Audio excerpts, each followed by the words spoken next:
Before we discuss the different methods of testing ketone levels, let's talk about the best times to test.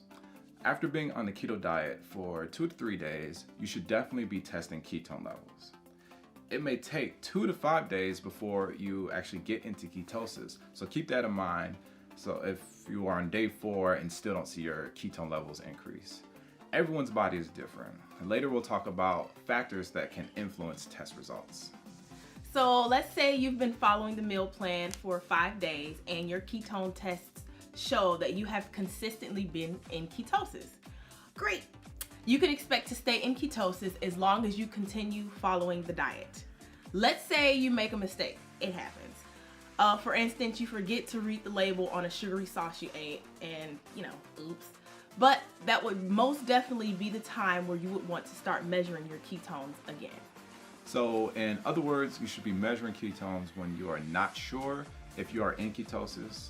Once you are in ketosis, there really is no need to continue measuring until you do something that will kick you out of ketosis.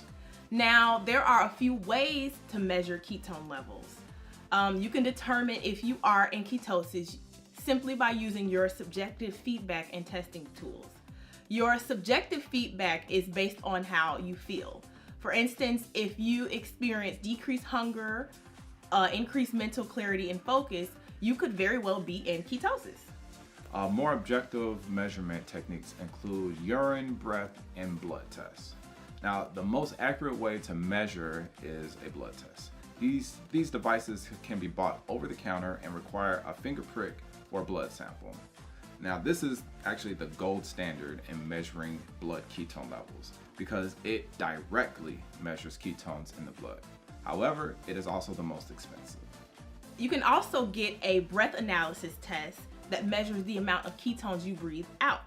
Therefore, it's an indirect measurement of blood ketone levels. These devices are usually cheaper than blood test meters. And then, urine test strips measure the amount of ketones expelled in the urine. Therefore, it is also an indirect measurement of blood ketone levels. Urine test strips are the most inexpensive way to measure ketones. Now, one thing to keep in mind is that urine test strip accuracy can be affected by test strip age, exposure to moisture during storage, and the amount of water in your urine. Now, there are a few factors that affect the blood, the breath, and the urine tests. Remember, ketones are a form of energy. So physical activity requires a lot of energy. So when your muscles use ketones in your blood for energy, there will be less ketones in your blood. This will result in a test showing a lower amount of ketones. And another factor that can affect test results is the amount of time you have been on the keto diet. When on a keto diet for several months, the body becomes fully efficient at utilizing ketones for energy. This results in what is known as being keto adapted. This results in the body being able to quickly shuttle ketones from the blood and into cells. Lower amounts of ketones in the blood leads to lower ketone levels on your test results.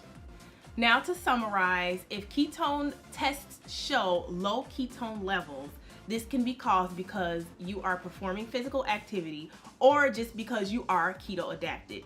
Both of these scenarios indicate ketones that are not just floating around in the blood. Instead, they are being used by tissues like the heart, the brain, and the muscles, which is exactly what we want.